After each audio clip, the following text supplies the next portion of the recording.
নমস্কার, আপনারা দেখছেন দ্য ইন্ডিপেন্ডেন্ট বেঙ্গল। আমি শিবম। বাংলাদেশের অন্তর্বর্তীকালীন সরকারের দায়িত্ব নিয়ে মোহাম্মদ ইউনূস কিন্তু 100 দিন পূর্ণ করে ফেললেন। আর এই 100 দিনে তিনি বাংলাদেশকে কতটা এগিয়ে নিয়ে গেলেন কিংবা পিছিয়ে নিয়ে এলেন সেই নিয়ে কিন্তু আজকের এই ভিডিও। প্রথমেই বলে রাখি, আমি বাংলাদেশের একদম ইন্টারনাল পলিটিক্সের কোনো বিষয় এই ভিডিওতে আলোচনা করব না, কারণ এই ভিডিওটা নিতান্তই জিও পলিটিক্যাল সারফেসে বাংলাদেশের বর্তমান অবস্থান এবং সেই অবস্থান পেছলো না এগোলো সে বিষয়ে কিন্তু একটা আলোচনা বা আলোকপাত করার আমি চেষ্টা করব। মনে রাখতে হবে, ভিডিওটি ইউনেসের মার্কশিট বা ইউনেসের পারফরমেন্স হলেও আলটিমেটলি দক্ষিণ পূর্ব এশিয়ার জিও পলিটিক্যাল সারফেসে অন্যতম গুরুত্বপূর্ণ এক ভিডিও বলে আমার মনে হচ্ছে, কারণ বাংলাদেশকে কেন্দ্র করেই আগের 3 মাস পাকিস্তান, চীন, ভারত এবং বাংলাদেশের যে সম্পর্ক তা কিন্তু পুরোটাই নির্ধারিত হয়েছে। জাতিসংঘে গিয়েও কিন্তু বাংলাদেশ সার্কের একটি মিটিং অর্গানাইজ করার চেষ্টা করেছিলেন, সেই মিটিংকে কিন্তু কার্যত পাত্তাই দেয়নি ভারতবর্ষ। অর্থাৎ মোহাম্মদ ইউনূসের মার্কশিটের উপর বাংলাদেশের ভবিষ্যৎ শুধু নির্ভর করে আছে এরকম ভাবার কোনো কারণ নেই। মোহাম্মদ ইউনূস বাংলাদেশকে ঠিক আন্তর্জাতিক স্তরে শেষ 3 মাসে কোন জায়গায় পৌঁছে দিয়েছেন তার উপরেও কিন্তু ডিপেন্ড করছে ভারত, পাকিস্তান, চীনের মতো একাধিক দেশের জিওপলিটিক্যাল ইন্টারফেয়ারেন্সও। ফলে সব মিলিয়ে এই ভিডিও অত্যন্ত টেকনিক্যাল ওয়েতে আপনারাও দেখবেন, বিশ্লেষণ করে বোঝার চেষ্টা করবেন এবং মোহাম্মদ ইউনূস ঠিক কী করতে পেরেছেন বা পারেননি সে বিষয়ে আপনাদের যদি কোনো নির্দিষ্ট মতবাদ থাকে সেটাও কমেন্টে জানাবেন। দেখুন, প্রথম যে পয়েন্টটা নিয়ে আলোচনা করতে চাইছি তা হলো প্রতিবেশী দেশগুলোর সঙ্গে সম্পর্ক কিন্তু স্থাপনই করতে পারেননি মোহাম্মদ ইউনূস। ভারত এবং পাকিস্তানকে যদি বাদও দেন তাহলে দেখবেন ওয়েস্টার্ন পলিটিক্সে মোহাম্মদ ইউনূসের সাফল্য কিন্তু নিতান্তই শূন্য, কারণ আমেরিকার মতো প্রভাবশালী দেশ সরাসরি বাংলাদেশের ইন্টারনাল পলিটিক্সে ঢোকার চেষ্টা করেছে। এই অভিযোগ মোহাম্মদ ইউনূসের সময় কিন্তু করেছেন শেখ হাসিনা। এমনকি এই মোহাম্মদ ইউনূসের সময় দেশের আইন শৃঙ্খলার অবনতি এতটাই খারাপ জায়গায় যায় যে জাতিসংঘের মতো একটি অফিস মোহাম্মদ ইউনূসের এই সরকারের আমলে কিন্তু ঢাকায় প্রতিষ্ঠা হয় এবং পাশাপাশি আমেরিকার সঙ্গে বন্ধুত্বপূর্ণ সম্পর্ক বর্তমানে অন্তত মোহাম্মদ ইউনূসের নেই। পাশাপাশি মোহাম্মদ ইউনূস প্রতিবেশী দেশগুলোর সঙ্গে কার সঙ্গে সম্পর্ক ভালো রাখা উচিত, কার সঙ্গে রাখা উচিত না তা নিয়ে কিন্তু দ্বিধাদ্বন্দ্বে ভুগেছে। প্রথমে তারা চায়নার সঙ্গে একটি মিটিং করলেন, চায়নার সঙ্গে মিটিং করে বিপুল পরিমাণ টাকা ফের একবার লোন বাবদ তারা নেওয়ার চেষ্টা করলেন। যদিও সেই চায়না কতটা তাদের লোন পরবর্তীকালে দিয়েছে আমার জানা নেই, কিন্তু তারা চায়নাকে দুটো জিনিস রিকোয়েস্ট করলেন, অনুরোধ করলেন। তারা বললেন এই যে সুদের হার তা যেন কমানো হয়, অর্থাৎ 3% থেকে সুদের হার কিছুটা কমানো হোক এবং ঋণের পরিমাণ 20 বছরের বদলে 25 থেকে 30 বছর করা হোক। কিন্তু চায়না কিন্তু কার্যত মোহাম্মদ ইউনূসের এই দুটো দাবিকেই উড়িয়েই দেন। ফলে প্রথম যে মিটিং প্রতিবেশীদের চায়নার সঙ্গে মোহাম্মদ ইউনূস করেছিলেন তা কিন্তু কার্যত ব্যর্থ হয়েছিল। ফলে এখান থেকেই কিন্তু এই সরকারের পথ চলাটা শুরু হয়। পরবর্তীকালে তারা পাকিস্তানের সঙ্গে একটা সম্পর্ক তৈরি করতে চায়। 1971 সালের মুক্তিযুদ্ধর স্মৃতি ভুলে গিয়ে পাকিস্তানকে বন্ধুত্বপূর্ণ একটা আচরণের জন্য সহাবস্থান জানানোর একটা আবেদন জানিয়েছিলেন মোহাম্মদ ইউনূস, যা ওয়েস্টার্ন পলিটিক্স বা ওয়েস্টার্ন যে সকল কান্ট্রি আছে তারা কিন্তু কোনোভাবেই মেনে নেয়নি। এমনকি পাকিস্তানের থেকে পারমাণবিক বোমা নিয়ে গৌরীর মতো এটি বোমা নিয়ে ভারতের সীমান্তে রাখা হোক এই হুঙ্কারও কিন্তু বাংলাদেশ থেকে উঠেছিল। পাশাপাশি জাতির পিতা মোহাম্মদ আলী জিন্নাকে করা হোক, রবীন্দ্রসঙ্গীতকে ব্যান করা হোক, এরকম একাধিক উগ্রপন্থী বা মৌলবাদী আচরণ বাংলাদেশের এই সরকারের মান সম্মানকে কিন্তু শেষ 3 মাসে ক্ষুণ্ণ করেছে। যখন ডোনাল্ড ট্রাম্প দায়িত্বে আসেন তখন তিনি যাকে এই যে স্পাইয়ের সর্বোচ্চ প্রধান হিসাবে বসালেন, তুলসী গ্যাবোট, তার যে আচরণ অর্থাৎ কমপ্লিটলি অ্যান্টি পাকিস্তান মনোভাব তা কিন্তু এই ইউনূস সরকারের পরবর্তী সময়ে অত্যন্ত গুরুত্বপূর্ণ একটা বিপদগ্রস্ত একটা অবস্থায় ফেলতে পারে বলে আমার ব্যক্তিগতভাবে মনে হয়। ফলে তিনি দায়িত্ব নিয়ে চীন এবং পাকিস্তানের মতো ভারতের সঙ্গে সম্পর্ক যদি ভালো রাখতে পারতেন তাহলে কিন্তু পার্টিকুলারলি এই দক্ষিণ পূর্ব এশিয়ায় বাংলাদেশ একটু হলেও ইন্টারন্যাশনাল সারফেসে এগিয়ে যেতে পারত। এটাই এই সরকারের অন্যতম প্রধান ব্যর্থতা বলে আমার মনে হয়।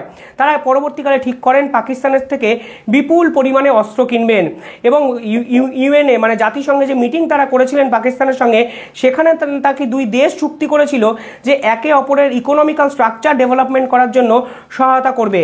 এবার পাকিস্তানের বর্তমান যে ইকোনমিক্যাল ক্রাইসিস, যেখানে IMF এর মতো সংস্থা পাকিস্তানকে কার্যত হুঁশিয়ারি দিয়ে রেখেছে, সেই একটা দেশের সঙ্গে মোহাম্মদ ইউনূস চুক্তি করে বাংলাদেশের অর্থনৈতিক পরিকাঠামো উন্নতি করবে এই রকম রকম ভাবনা যদি এই সরকারের থাকে তাহলে কিন্তু এই সরকারের দূরদর্শিতার ছাপ যে দেখা যায় না তা কমপ্লিটলি বোঝা যায়।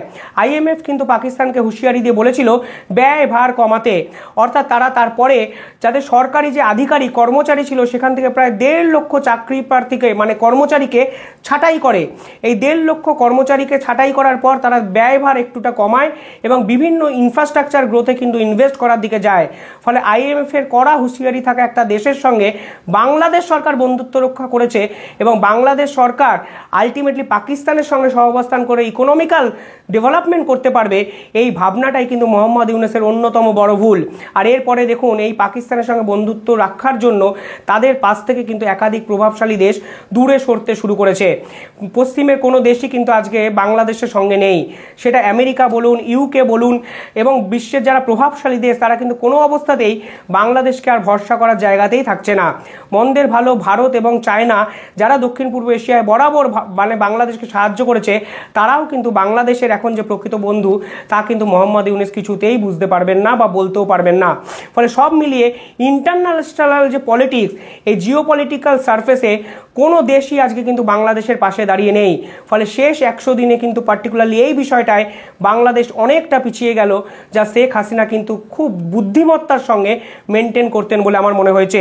পাশাপাশি একাধিক সিদ্ধান্ত গ্রহণে দ্বিধা এবং দ্বন্দ্বে ভুগেছে মোহাম্মদ ইউনূস সরকার।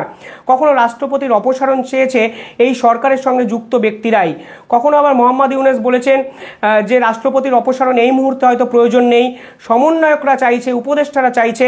তারা সেন্ট মার্টিনস নিয়ে বিভিন্ন রকম মন্তব্য করেছেন বিভিন্ন সময়, অর্থাৎ কোনো কিছুতেই কংক্রিট কোনো প্ল্যানিং কিন্তু এই সরকারে দেখা যায়নি।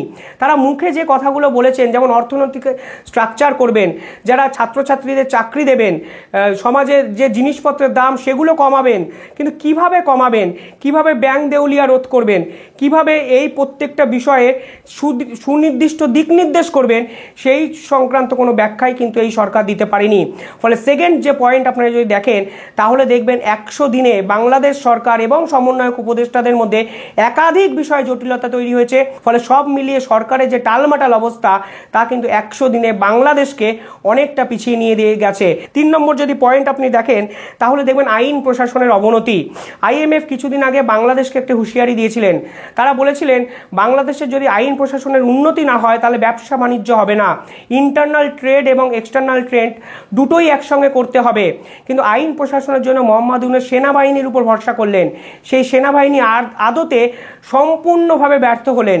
সনাতনীদের উপর অত্যাচার হলো, সেনাবাহিনীকে ট্রাফিক নিয়ন্ত্রণের কাজে দেখা গেল, ম্যাজিস্ট্রেটের ভূমিকা পালন করতে দেখা গেল সেনাবাহিনীর কর্তাদের, এবং এখন তো আরও 2 মাস নাকি বাংলাদেশের আইন প্রশাসনের ক্ষমতা থাকবে দেশের সেনাবাহিনীর হাতে।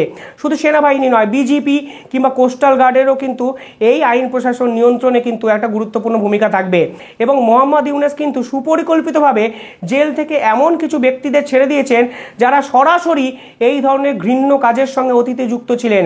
ভারত কিন্তু পরিষ্কারভাবে আনসারুল্লাহ বাংলার যে প্রধান জঙ্গি তাকে ছাড়তে নিষেধ করেছিলেন, কিন্তু মোহাম্মদ ইউনূস কিন্তু কোনো কিছুতেই কর্ণপাত করেননি। উল্টে সেই জঙ্গি জেল থেকে বেরিয়ে সরাসরি ভারতকে হুমকি দিয়েছেন, 7 সিস্টার্স নিয়ে নিজের মত প্রকাশ করেছেন এবং সব মিলিয়ে প্রতিবেশী দেশ ভারতবর্ষকে কিন্তু চরম হুঁশিয়ারি দিয়ে রেখেছেন। 4 নম্বর যে পয়েন্ট আমার মনে হয়েছে, এই সরকারের কোনো পররাষ্ট্র নীতি নেই। আপনারা আশা করতেই পারতেন মোহাম্মদ ইউনূস একটা ফ্যান্টাস্টিক স্পিচ মানুষকে দিচ্ছেন, যেখানে তিনি একাডেমিক বিভিন্ন বিষয় নিয়ে আলোচনা করছেন, যেখানে তিনি দেশের ইন্টারনাল পলিটিক্স নিয়ে আলোচনা করছেন, ইন্টারন্যাশনাল রিলেশন নিয়ে আলোচনা করছেন। কিন্তু মোহাম্মদ ইউনূসের থেকে আমি ব্যক্তিগতভাবে এই ধরনের স্পিচ কিন্তু খুঁজে পাইনি যা আমাকে আশাহত করেছে। কখনো পররাষ্ট্র উপদেষ্টা ক্যামেরার সামনে এসে বলেছেন সরকার চাইলে আমরা হাসিনাকে ফেরানোর আবেদন করব। কখনো আবার আইন উপদেষ্টা বলেছেন যে গুলি চালানো হয়েছে সেই গুলি পুলিশের গুলি থেকে হয়নি। আইন উপদেষ্টা আবার বলেছেন হাসিনাকে ফেরানোর জন্য ইন্টারপোলে যাব। অর্থাৎ সব মিলিয়ে এক একজন এক এক রকম কথাবার্তা বলেছেন শেষ 3 মাসে, যার মধ্যে একটা সরকারের যে বিভেদ, যে দ্বিধা, যে দ্বন্দ্ব তা কিন্তু আন্তর্জাতিক স্তরে এস্টাবলিশড হয়েছে। আজকে দেখছেন মালদ্বীপসও ভারতবর্ষের অন্যতম বন্ধু দেশে পরিণত হয়েছে। সেখানে বাংলাদেশ সরকার কিন্তু অ্যান্টি ইন্ডিয়ান পলিসি নিয়ে বা সেন্টিমেন্ট নিয়ে দেশ গড়েছিলেন, কিন্তু আদতে তারা নিজের যে অ্যান্টি ইন্ডিয়া এস্টাবলিশমেন্ট তা কি ধরে রাখতে পারলেন না। দিনের পর দিন ভারতের থেকে চাল, ডাল, ডিম, লঙ্কা, পেঁয়াজ একাধিক জিনিসপত্র তারা নিয়ে যাচ্ছেন। এমনকি বিদ্যুৎও ভারত যদি দেওয়া বন্ধ করে দেয় তারা কিন্তু অন্ধকার ঘরে ডুবে যাবেন। 4 নম্বর পয়েন্ট, ব্যবসা বাণিজ্যের পরিবেশ। দেশি এবং বিদেশি ব্যবসা বাণিজ্যে বাংলাদেশের শেষ 3 মাসে কি হয়েছে যদি আমাদের একটু বলেন আমার ভালো লাগবে।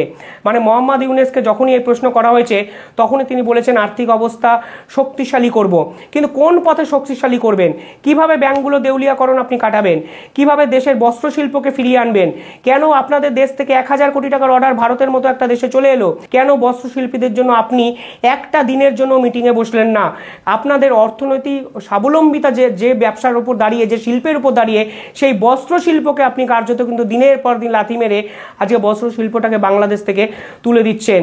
আপনাদের জিডিপির 4 to 7% কিন্তু বস্ত্রশিল্প থেকে আসে, তারপরে ইকোনমিক্যাল কর্পোরেট সেক্টর থেকে আসে। পাশাপাশি আমি একটি প্রতিবেদন দেখছিলাম যেখানে মুডিসের মতো সংস্থা সরাসরি বাংলাদেশে হুঁশিয়ারি দিয়ে বলেছে যদি অর্থনৈতিক বা ইকোনমিক্যাল স্ট্রাকচার বাংলাদেশে রিফর্ম করা না যায়, যদি আইন প্রশাসনের অবস্থা যদি ফিরিয়ে আনা না যায়, তাহলে বাংলাদেশ কিন্তু অন্যতম বিপজ্জনক বা খারাপ একটা ভয়ানক জায়গায় পড়বে।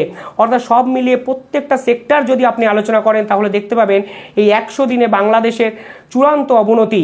সব মিলিয়ে লাস্টে যদি আমি একটু বলি, আপনারা কথায় কথায় ভারত বিরোধী কথাবার্তা বলেন, কিন্তু এই 100 দিনে ভারতের নরেন্দ্র মোদী বা জয়শঙ্কর কিংবা অজিত দোভাল বা এই পররাষ্ট্র দপ্তরের একাধিক সচিবরা বাংলাদেশ সংক্রান্ত কিন্তু একটা মন্তব্য করেননি।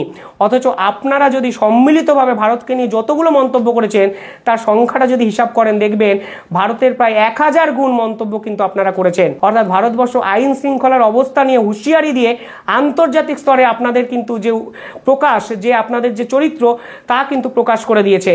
কিন্তু উল্টো দিক দিয়ে যদি দেখেন, ডম্বুর বাঁধ থেকে শুরু করে ফারাক্কা চুক্তি, ইলিশ মাছ, কোনো ক্ষেত্রেই ভারতের কোনো তাবর নেতা মন্ত্রীরা কিন্তু আপনাদের বিরুদ্ধে একটা খারাপ কথা বলেনি, কারণ আপনাদেরকে কিন্তু ভারতবর্ষ বুঝিয়ে দিয়েছে যে আপনাদেরকে পাত্তাই দিতে চায় না ভারতবর্ষ।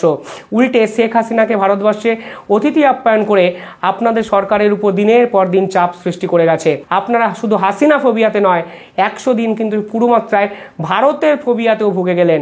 অর্থাৎ ভারত কি করবে, নরেন্দ্র মোদী কি করবে, দুর্গাপুজো নিয়ে ভারত কি বলল, হাসিনা কেন ভারতে বসে কথা বলছেন, কেন ভারতবর্ষ সার্কেল মিটিং অ্যাটেন্ড করলো না, ডোনাল্ড ট্রাম্পকে কে ভুল বোঝালো, ডোনাল্ড ট্রাম্প মোদী একসঙ্গে থাকলেও বাংলাদেশের কোনো ক্ষতি হবে না, প্রত্যেকটি পদক্ষেপে আপনার ভারতকে টেনে এনেছেন শেষ 100 দিনে। ইসকনের বিরোধিতা করতে গিয়ে ভারতকে টেনে এনেছেন, রয়ের বিরোধিতা করতে গিয়ে ইসকনকে টেনে এনেছেন, চিন্ময় মহাপ্রভুকে কেস দিতে গিয়ে ভারতের দালাল বলে দিয়েছেন। ফলে প্রত্যেকটা ইস্যুতে আপনারা ভারতবর্ষকে টেনে এনেছেন। অথচ আপনাদের দেশের ব্যবসা বাণিজ্য, ইন্টারনাল এক্সটার্নাল ট্রেড, পররাষ্ট্রনীতি, আইন শৃঙ্খলার অবনতি এবং প্রতিবেশী দেশগুলো সামলানো চূড়ান্ত ব্যর্থতাকে আপনারা কিন্তু গুরুত্বই দেননি। কারণ ভারতবর্ষ যে আপনাদের পাত্তাও দেয়নি, তাই 100 দিনে আন্তর্জাতিক মহল কিন্তু আজকে বুঝে গেছে। আর যদি ভারতবর্ষ পাত্তা দিত তাহলে নিদেন পক্ষে পররাষ্ট্র দপ্তরের একটি মিটিং অন্তত এই বাংলাদেশের পররাষ্ট্র উপদেষ্টারা করে দেখাতে পারতেন। কিছুই করেননি। উল্টে 16ই আগস্ট নরেন্দ্র মোদী আপনাকে ফোন করে কার্যত সংখ্যালঘু ইস্যুতে নালিশ করেছেন, হুঁশিয়ারি জানিয়েছেন। ফলে সব মিলিয়ে 100 দিনে বাংলাদেশকে কার্যত পিছিয়ে দিলেনই মোহাম্মদ ইউনূস বলে আমার ব্যক্তিগতভাবে মনে হয়। আপনারা কি ভাবছেন কমেন্টে জানাবেন আপনাদের উত্তর। ধন্যবাদ।